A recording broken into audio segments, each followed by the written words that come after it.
வணக்கங்களே, மீண்டும் உங்களை இந்த தமிழ் டேட்டோட டேட் ரிவ்யூவில் சந்திக்கலாம். ரொம்ப சந்தோஷம். நான் முன்னே சொன்ன மாதிரி நான் லாஸ்ட்டாக வந்து உங்களுக்கு வணங்கான்னு சொல்லிட்டு ஒரு படம் பார்த்துருந்தேன். அதுக்கப்புறம் மதகஜ ராஜா நீ நைட்டு போகிறேன்னு சொல்லிட்டு நான் சொல்லியிருந்தேன். நேற்று நைட்டு போயிருந்தேங்க. உண்மையாலுமேங்க ஒரு மனுஷனுக்கு நம்ம எதெல்லாம் தேட்டருக்கு போகிறோம், எதனால் படத்துக்கு போகிறோம் அப்படிங்கிற ஒரு சின்ன ஒரு விஷயத்த சுந்தர்சி ரொம்ப அருமையாக ரொம்ப சூப்பராக பண்ணியிருக்காரு. நம்ம எதுக்கு படத்துக்கு போகிறோம்? நம்மளோட பிரச்சனை, நம்மளோட ப்ராப்ளம், நமக்கு தலைக்கு மேலே டென்ஷன், தலை கீழே டென்ஷன் எல்லாமே இதுக்கு எல்லாம் மறக்கிறதாலும் படத்துக்கு போகிறோம். கொஞ்சம் அந்த 2 மணி நேரம் எல்லாத்தையும் மறந்து சிரித்து சந்தோஷமாக இருக்கணும், அதுக்கு தான் போகிறோம் இல்லைங்களா? அந்த ஒரு விஷயத்தை மட்டுமே கரெக்டாக எடுத்துகிட்டு சும்மா பர்ஃபெக்டாக கொடுத்துருக்க ஒரு படம் தாங்க மதகஜ ராஜா படம். வந்து சொல்லப்போனால் நீங்கள் ஒரு காமெடி உங்களுக்கு கேட்க, நீங்கள் நம்ம சிங்கமுத்தோட ஒரு காமெடி இருக்கும், சிங்கம்புலியோட ஒரு காமெடி இருக்கும், குறுக்கு இந்த கௌசிக் வந்தா அப்படிங்கிற மாதிரி. பொங்கலில் வந்து நிறைய படம் ரிலீஸ் ஆகாமல் இருந்தது, அது எல்லாமே ஒன்றா பேக் அவுட் ஆச்சு. நம்ம தலையோட விடாமுயற்சி அது வந்து சடனாக ஒரு அன்எக்ஸ்பெக்டட் ரீசனால் வந்து தள்ளி வச்சதுனால நானும் வரலான்னு சொல்லிட்டு ஒரு 10 படம் வந்து உள்ளே வந்தாங்க. அதில் வந்து ஒரு 4 தான் ரிலீஸ் ஆச்சு. அதில் ஒரு பெரிய படம் கேம் சேஞ்சர். சாமி, கேம் டேஞ்சர். அது முடிஞ்சது. வழங்கான் ஆவரேஜா படம்னா அந்த பொங்கல் செலிப்ரேஷன் படமா அப்படிங்கிறத நம்ம வந்து யோசிச்சு பார்க்க வேண்டிய படம். பட் நல்ல படம், நல்ல ஒரு கருத்தான படம். பட் இந்த பொங்கல் செலிப்ரேஷன் மூடில் வேணுமே ஒரு படம் அப்படிங்கிறப்ப தான் 12 வருஷம் கழித்து லேட்டாக ரிலீஸ் ஆனால் இந்த ஒரு படம் லேட்டாக வந்தாலும் லேட்டஸ்ட்டாக வந்துச்சு அப்படிங்கிற மாதிரி. குறுக்கு இந்த கௌசிக் வந்த மாதிரி இந்த படம் தாங்க பொங்கல் வின்னர். இதுக்கப்புறம் இன்னும் பொங்கலுக்கு இன்னும் 4-5 படங்கள் வந்தாலும் இந்த படம் தான் பொங்கலுக்கு சிறந்த வின்னர். இதை விட ஒரு செலிப்ரேஷன் படம் வேறு எதுவுமே இருக்க முடியாது. சொல்லப்போனால் அக்மார்க் சுந்தர்சியோட டெம்ப்ளேட் தாங்க, வேறு ஒன்றுமே கிடையாது. ஓகேங்களா? பட் ஆனால் இந்த படத்தில் நீங்கள் என்ன பார்க்க வரணும்னா, இந்த 12 வருஷமாக நீங்கள் வந்து நீங்கள் தமிழ் படத்தில் ஒரு தமிழ் கமர்ஷியல் படத்தில் என்னென்னலாம் மிஸ் பண்ணீங்களோ எல்லா அம்சமும் இந்த படத்தில் இருக்குது. ஒரு சில சீன்ஸ் உங்களுக்கு கிரிஞ்சாக இருந்தாலும் அதை நீங்கள் மன்னிச்சு விட்டுறலாம் சுந்தர்சிக்காக. ஏன் தெரியுங்களா? இது வந்து நீங்கள் ஒன்றே 12 வருஷம் முன்னாடி வர வேண்டிய படம், அதனால் ஒரு சில கிரிஞ்ச் சீன்லாம் இருக்குது. ஓகேங்களா? இன்னொன்று, இந்த படத்தோட ஹீரோ வந்து விஷால். சந்தானம் வந்து அந்த டைமில் பீக்கில் இருந்தார் காமெடியில். இந்த படம் அப்போ இருந்தாலும் சரி, இப்போ இருந்தாலும் சரி, இன்னொன்று 10 வருஷம் கழிச்சு இருந்தாலும் சரி, படம் வந்து பயங்கர ஹிட் ஆகும். ஏன்னா அதுக்கேற்ற மாதிரி தான் படத்தோட காமெடி சென்சஸ் தான்.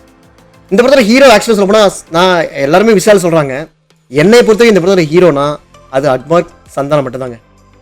படத்தோட ஒன்லைனர்லேருந்து படத்தை வந்து ஆல்மோஸ்ட் கேரி தோல்ல தூக்கிட்டு சுற்றுறது வந்து சந்தானம் தான். அவரோட அந்த காமெடி, நீங்கள் இந்த படம் பார்த்துருக்க ஜஸ்ட் அவரோட காமெடி போர்ஷன் தனியாக எடுத்து வச்சுருங்களேன், படம் ஒன்றுமே இருக்காது. ஏன்னா அந்தளவுக்கு காமெடி சும்மா பிச்சு வந்துட்டாப்லைங்க. இன்னொரு முக்கிய சிறப்பான அம்சம் வந்து மனோபலா வந்து ஃபர்ஸ்ட் ஆஃப் ஒரு சில காமெடி சீன்ஸ் கொடுத்துருப்பாரு. அது இல்லாமல் ஸ்பெசிஃபிக்காக லாஸ்ட் 20 மினிட்ஸுங்க, செகண்ட் ஹாஃப் 20 மினிட்ஸ் போர்ஷன் அவர் வருது. அது வந்து மனுஷன் அவர் தவிர வேறு யாரும் நடிக்க முடியாதுன்னு ப்ரூவ் பண்ணிட்டார். அதுக்கப்புறம் படத்தில் நிறையா மணிவண்ணன் நிறைய பேர் நடிச்சிருக்காங்க. அதாவது இந்த 12 வருஷத்தில் நடுவில் இறந்த பல பெரிய பெரிய ஜாம்பானங்கள்லாம் படத்தில் நடிச்சிருக்காங்க. அவங்களுக்கு இந்த படம் சமர்ப்பணங்களும் வச்சுக்கலாம். இன்னொன்று, படம் உங்களுக்கு வந்து நீங்கள் வந்து சுந்தர்சி படமாச்சே, கொஞ்சம் கிளாமராக இருக்குமே அப்படின்னு நினச்சிங்கன்னா, எஸ், கொஞ்சம் ஒரு சில சீன்ஸ் இருக்குது. பட் இருந்தாலும் அதை வந்து நீங்கள் வந்து காமெடியாக வந்து அப்படியே அங்கங்கே அப்படி தூக்கிட்டு இருக்காரு. ஸோ அதனால் அதை வந்து அந்தளவுக்கு உங்களுக்கு பெருசாக தெரிஞ்சுக்காதுன்னு என்னோட ஒரு நம்பிக்கை. வேணாங்க, மறக்காமல் இந்த படத்தை பற்றி நான் அதிக கதையோ இதோ நான் சொல்ல விரும்பல. நீங்கள் வந்து பொங்கலுக்கும் நல்லா சிறப்பாக நல்லா காமெடியாக கலகலன்னு ஒரு படம் பார்க்கணும், ஃபேமிலியோட பார்க்கணும்னா மறக்காமல் இந்த மதகஜ ராஜாக்கு போங்க. கண்டிப்பாக என்ஜாய் பண்ணுவீங்க. படம் பார்த்துட்டு உங்களோட கமெண்ட்ஸை ஃபீட்பேக்கை நம்மளோட கமெண்ட் செக்ஷனில் கொடுங்க. மீண்டும் அடுத்து ஒரு நல்ல சூப்பரான படம் பார்த்துட்டு உங்களுக்கு வந்து அப்டேட் கொடுக்குறேன். இன்னைக்கு நைட்டு ஒரு படம் பிளான் பண்ணியிருக்கேன், டாக்கு மகாராஜ்னு சொல்லிட்டு நம்ம தலைவர் பாலகிருஷ்ணாவோட ஒரு படம் பிளான் பண்ணியிருக்கேன். பட் பார்க்கணுன்னு தெரியல, பார்த்துட்டு அதோட விமர்சனமும் உங்களுக்காக நான் வந்து கூடிய சீக்கிரம் கொடுத்துட்றேன். அன்டில் தென், வணக்கங்க. முக்கியமான விஷயம் மறந்துட்டேன், வணக்கம் சொல்கிறதுக்கு முன்னாடி மன்னிக்கணும். விஜய் ஆண்டனியோட மியூசிக் ரொம்ப சூப்பராக இருக்குங்க. அதாவது பிஎன்சி சென்டரில் தலைவன் அப்போ கொடுத்தாலும் இப்போ கொடுத்தாலும் ஒரே மாதிரி தான் இருக்குது.